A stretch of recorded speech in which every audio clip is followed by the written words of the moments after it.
Halo, assalamualaikum warahmatullahi wabarakatuh. Berjumpa kembali ya dengan saya, si Bang Teksir lagi.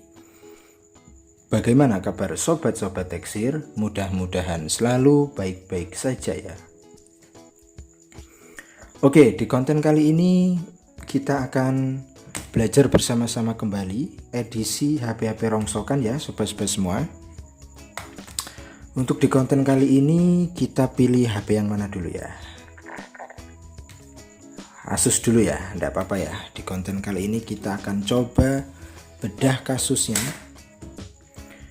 HP Asus. Ya, namanya HP rongsok, kita enggak tahu apakah ini masih bisa diselamatkan atau tidak. Bilang yang punya sih ini awalnya, kronologi awalnya udah lama ndak dipakai ya, udah tahunan. Dan untuk konektor casnya juga tidak ada ya, mbuh coplok mbuh piye. Nanti kita cek saja agar lebih jelasnya. Jadi tetap standby bersama Bang Teksir. Oke, langsung saja kita bongkar ya sobat-sobat semua untuk mengecek dalamannya. Itu sepertinya ada PCB yang hilang. Ya, benar sekali ya sobat-sobat semua. Ya maklum ya, HP-HP rongsok ya seperti ini. Tapi kita jangan panik ya. Kita tetap akan terus berusaha untuk menghidupkan HP ini bagaimana caranya ya. Inilah yang dinamakan bedah kasus di HP rongsokan. Ini kan harusnya ada PCB-nya nyambung ke atas ya. Dia model ada konektornya. Nah kebetulan untuk stok PCB lama ya, itu Bang Teksir masih banyak ya. Jadi ini saya ambilkan ya. Kalau tidak salah ini harganya itu kurang dan lebihnya itu 20.000. Kurang dan lebihnya kalau di online, tapi dulu sih masih 10 ribuan ya. modal dulu tapi kalau sekarang 20 ribuan di online. Nah ini adalah papan PCB nya. Lalu selanjutnya Bang Teksir ambilkan ya modul getarnya itu dari Kanibalan. Nah inilah gunanya jika kita banyak tersedia HP-HP rongsokan ya. Sewaktu kita butuh modul getar ada ya. Lalu berikutnya Bang Teksir ambilkan ini kabel penghubung ya, switch antena.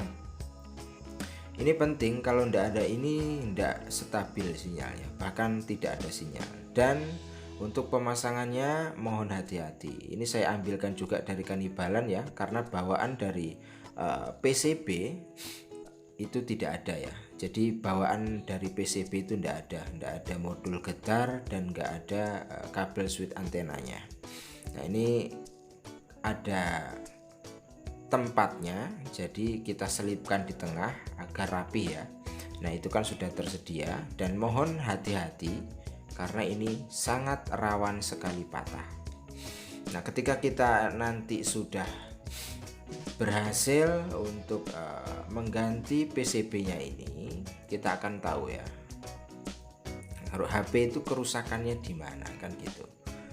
Jadi untuk mengenai PCB hilang ya, itu udah ndak aneh lagi ya, atau ndak asing lagi kalau untuk di HP-HP rongsokan.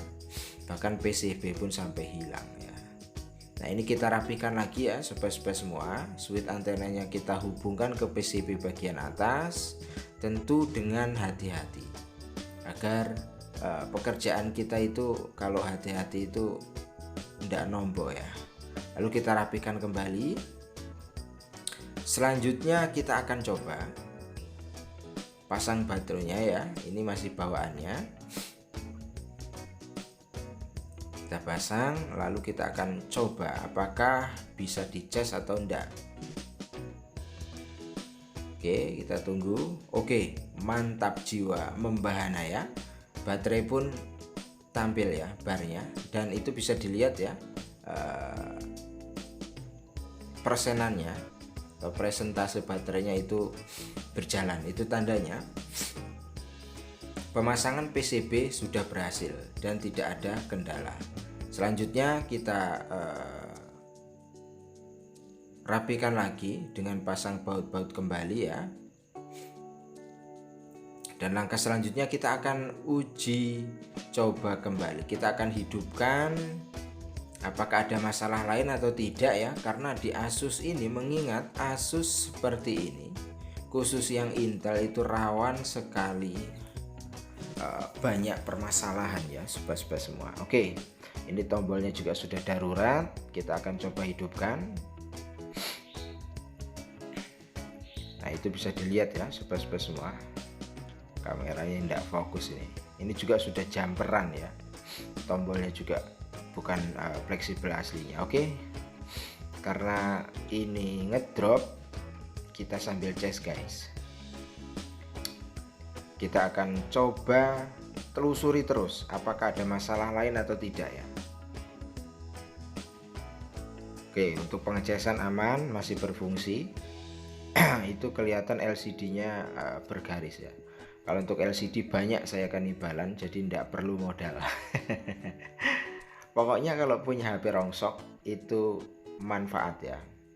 Suatu saat itu pasti bisa jadi kanibalan. Nah, ini sudah hidup ya sobat-sobat semua. Coba kita akan tunggu. Kenapa stop di logo saja. Dan ini sudah saya tunggu ya. Ini videonya saya potong. Itu sekitar 3 menit. Tetapi tetap tidak mau masuk ke tampilan menu. Jadi stok di Asus saja. Biasanya itu kan kalau bootloop itu dia loading ya, tapi tidak mau masuk ke menu. Tetapi ini stok saja di Asus seperti ini saja. Nah, itu sudah resiko. Kita menemukan kembali problem kan. Dan kalau ini eMMC, kita ambilkan bekasannya banyak ya. Nah, ini dipastikan kita akan optimalkan di software. Tetapi tidak untuk di konten kali ini ya sobat-sobat semua. Karena mengingat durasi yang panjang, jadi di next konten kita akan coba optimalkan dulu di software. Pokoknya kita akan terus kejar sampai di mana sih permasalahan HP rongsok di Asus Zenfone 2 laser ini ya. Nah, untuk di part pertama ini kita sudah berhasil melakukan pengecekan mesin, dan untuk mesin aman ya, masih segel. Hanya saja PCB casnya itu kan hilang, dan kita sudah ganti. HP sudah bisa dicas, tetapi kenyataannya stok di logo. Mengingat ciri-ciri eMMC yang rusak, itu seharusnya ketika dicas itu tidak bisa atau tidak bisa menampilkan barnya itu tidak berjalan presentasenya. Nah, tadi ketika kita cas itu masih jalan dengan harapan yang sangat mendalam tentunya. HP ini itu masih bisa diselamatkan dengan cara dioptimalkan di software. Nah, untuk pemula, bagi yang belum tahu bagaimana tutorial flashnya, tunggu konten berikutnya ya. Mungkin untuk di konten kali ini cukup sekian dulu, karena mengingat kalau disambung langsung dengan eksekusi softwarenya itu durasinya terlalu panjang. Intinya untuk